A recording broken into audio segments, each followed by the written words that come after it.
Y nosotros continuamos con el plano internacional, pero esta vez para conversar del ámbito político. Y estamos con Ginny Simon, analista internacional de la Universidad de Concepción. ¿Cómo está? Buenas tardes. Hola, buenas tardes, Matías. Muy bien, muchas gracias. ¿Cómo están por acá? Todo bien, harto calorcito, pero todo bien. Sí, cierto.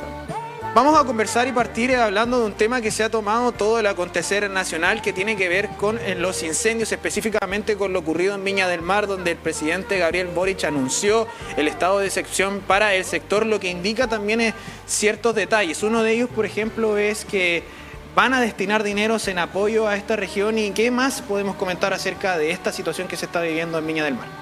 Bueno, hay dos elementos, ¿cierto? Cuando hablamos de la reducción del riesgo de desastres, porque al final lo que tenemos en Viña del Mar es un desastre y requiere un esfuerzo especial del Estado.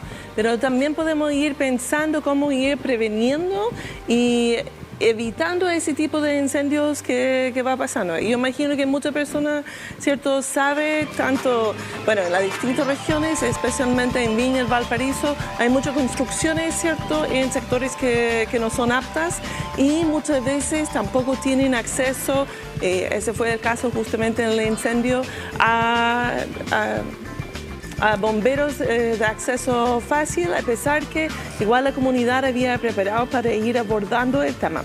Por eso la llamada de cierta manera es para el público en general y el gobierno en particular de ir fortaleciendo los procesos de ordenamiento y planificación territorial para evitar ese tipo de construcciones que son ilegales, ¿cierto?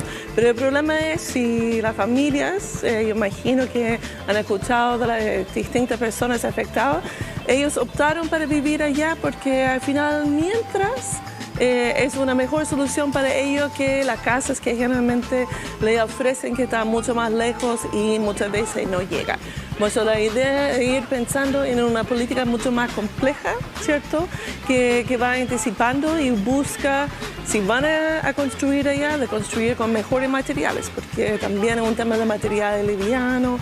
Por eso hay que transformar la manera que pensamos el rol del Estado, que no solamente llega después para tratar de arreglar lo que está pasando, sino cómo podemos evitar que esa misma situación pase. Claro, por ejemplo, conversando un poquito de esta situación, los movimientos políticos que ocurren, cómo se ordena el Estado en pos de ayuda para catástrofes que afectan a tantas familias y a tanta población del territorio nacional, como lo que está ocurriendo actualmente en Viña del Mar y lo que también, por ejemplo, ocurrió en Santa Juana hace unos años atrás. Sí, es que una catástrofe siempre es el resultado de una inacción del Estado en general. Por ejemplo, si tenemos incendios forestales, muchas veces pasa porque puede ser hay plantaciones demasiado cercanas a las residencias. Uno podría decir, por ejemplo, en el tema del terremoto aquí en 2010, no hubo tanto problema justamente porque Chile tiene una regulación en relación a las construcciones que es muy exigente y evita muchos de los problemas, ¿cierto? Había pocos edificios que cayeron.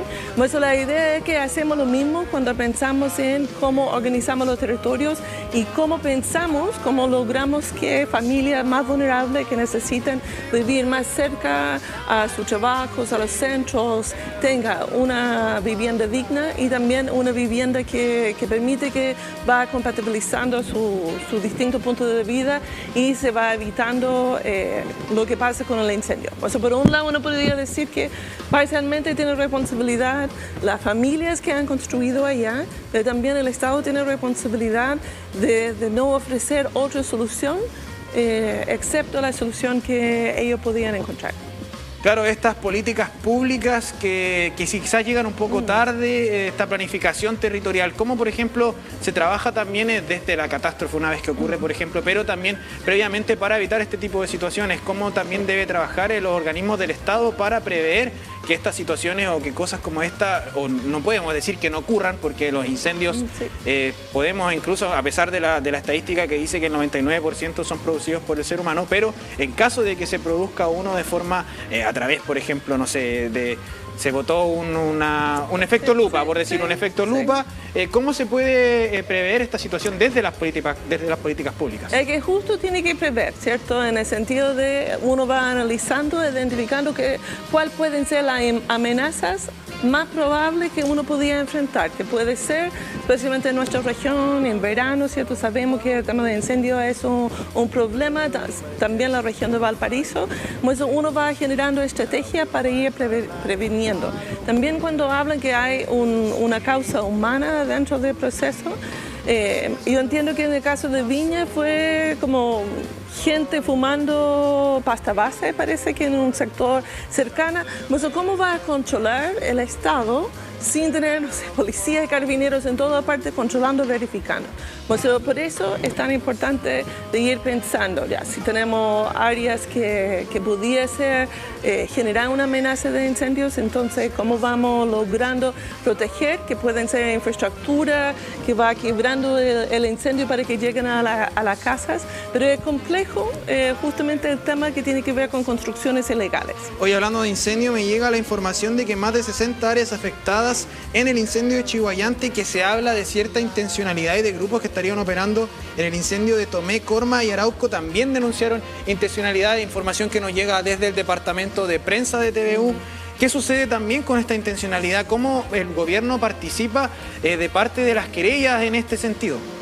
Sí, pero muchos de esos son como después del hecho, aunque claro, las querellas son importantes, pero el tema de la inteligencia, de ir levantando la información antes y también protegiendo especialmente a los sectores residenciales, pero también protegiendo obviamente las plantaciones forestales que puede ir generando más daño.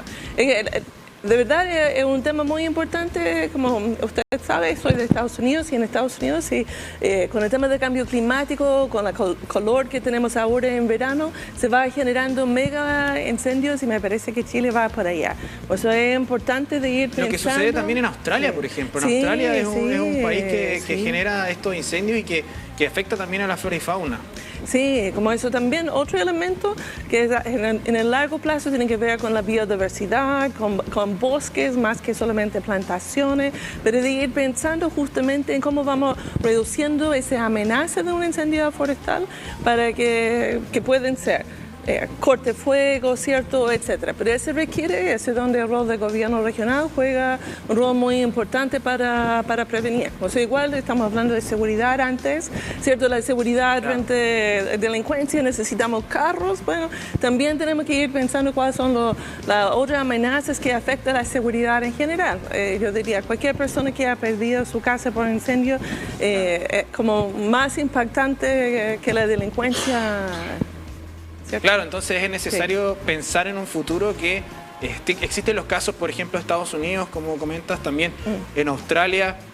Acá todavía no tenemos hemos tenido la suerte de tener incendios grandes, pero no un mega incendio de la escala de lo que sucede en otros países. Entonces existe la posibilidad de que esto ocurra y también ir previniendo esta situación desde las políticas públicas. Sí, que no depende solamente de suerte o la voluntad de Dios, sino uno va planificando y preparándose frente a eso. Y obviamente tener todo lo que viene después también, pero idealmente no llegamos a la necesidad de salvar a la persona después, porque siempre fallece personas y hay mucha destrucción de inmuebles. Entonces la importancia del gobierno y del Estado en este tipo de situaciones es vital, no solamente post-catástrofe, sino que también para prever estas situaciones que año a año se están dando a lo largo de nuestro país. Cambiamos un poquito de tema y conversamos acerca de lo que sucede con el debate constitucional. Se rechazó finalmente la propuesta de constitución que existía, ahora se está generando una nueva instancia para lo que votó el 80%, que es el sí a cambiar la nueva constitución, pero han habido ciertos problemas y todavía no logra un acuerdo generalizado. Bueno, están en la reforma constitucional, como se están actualmente en la discusión en la Comisión del Senado. Hay tensiones, pero también hay el acuerdo nuevo, ¿cierto? El acuerdo por Chile que marca ciertas bases constitucionales que limita lo que se puede hacer, pero busca justamente responder a ese 80% de como 50% de la población que votó, porque es importante también de visibilizar, ¿cierto?, en ese primer plebiscito donde se votó para cambiar la Constitución, justamente votó más o menos 50 y tanto % porque no hay voto obligatorio. Y otro hito es van a volver con el voto obligatorio. Eso hay que ir como también planificando para no sobrecargar a la ciudadanía en términos de las votaciones. Pero se espera que se vota el 7 de mayo y que para elegir a los miembros de Consejo Constitucional, que es un consejo, ¿cierto?, que no va a escribir la Constitución, sino son expertos que van a escribirlo, pero sí va a tener cierto impacto. 24 personas van a tener la comisión experta de indiscutible trayectoria profesional, técnica y o académica de composición paritaria elegida por 12 por la Cámara de Diputados y Diputadas y 12 por el Senado. Ese es un tema que ha causado bastante polémica, la indiscutible trayectoria. Bueno, como sí, hay todo un debate allá que tiene que ver justamente, tiene que tener un título universitario, pero hay mucho área gris allá. Yo creo que van a ser bastante políticos, a pesar que son técnicos al mismo tiempo. Ojalá los senadores y las senadoras y los diputados y diputadas van a ir eligiendo a personas que tienen capacidad de generar puentes, ¿cierto?, entre las distintas fuerzas políticas, porque una de las características del Congreso y las dos cámaras ahora es una fragmentación política que hace muy difícil llegar a acuerdos. Por eso esperamos que, bueno, mejor no esperar, mejor como ir presionando a través de los medios justamente para que elijan personas con la capacidad de hacer conexiones. Y también se espera, aunque no sé si va a cumplir, mayor representación también desde las regiones, ¿cierto? Y no solamente gente que viene de la región metropolitana y las principales universidades. 7 de mayo entonces se realizará esta votación, algo que también calza con la conmemoración del Día de la Madre, que finalmente va a quedar para el 14. ¿Cómo va a ser el proceso? ¿Cómo se va a desarrollar esto? ¿Cómo va a ser el camino para llegar a esta votación? Bueno, el camino va a primero empezar con la comisión de expertos, cierto que va a empezar su trabajo, va a definir el reglamento y el consejo esencialmente viene después.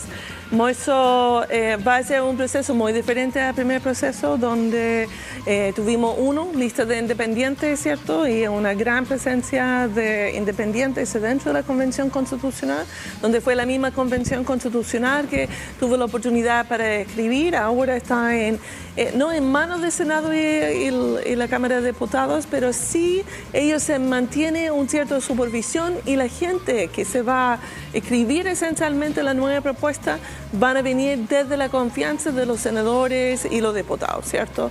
Y el tema de los escaños reservados va a ser mucho menos en comparación con lo que fue el proceso de la Convención Constitucional.